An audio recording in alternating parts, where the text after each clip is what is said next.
নমস্কার বন্ধুরা, welcome my Dutta house kitchen. আজকের রেসিপি স্পাইসি চাউমিন। এর জন্য নিয়েছি চীনাবাদাম, ছোট ছোট করে আলু টুকরো কুচিয়ে নিয়েছি এবং পেঁয়াজ, বিনস, রসুন, লঙ্কা আমরা কুচিয়ে নিয়েছি।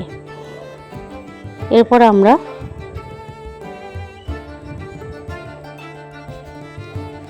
জলের মধ্যে কিছুটা পরিমাণে নুন দিয়ে জলটাকে গরম করে নিয়েছি।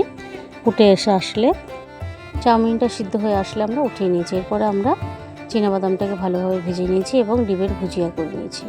ওই তেলের মধ্যে আমরা লঙ্কা, পেঁয়াজটাকে হালকা করে আমরা ভেজে নেব। হালকা ভাজা হয়ে আসলে আমরা দিয়ে দেব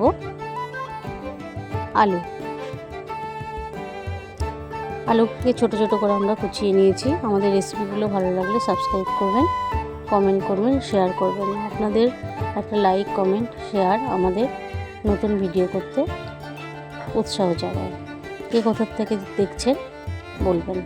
দেখুন বন্ধুরা, কুচিয়ে রাখা আলুগুলোকে আমরা দিয়ে হালকা করে পেঁয়াজ আর লঙ্কার সঙ্গে আমরা ভেজে নিচ্ছি। কিছুটা পরিমাণে আলু সিদ্ধ হয়ে আসলে আমরা যে সসটা নিয়েছিলাম তার মধ্যে লঙ্কা আর জিরে গুঁড়ো আমরা দিয়েছি।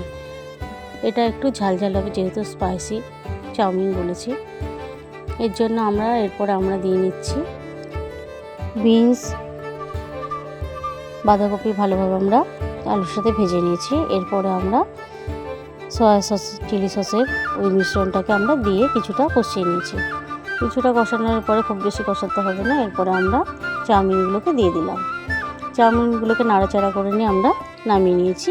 আমাদের চাউমিন রেডি। এরপরে ভেজে রাখা বাদাম এবং ডিমের ভুজিয়া এবং টমেটো সস দিয়ে আমরা সাজিয়ে নিলাম। আমাদের রেসিপিগুলো ভালো লাগলে সাবস্ক্রাইব করবেন, কমেন্ট করবেন। ধন্যবাদ।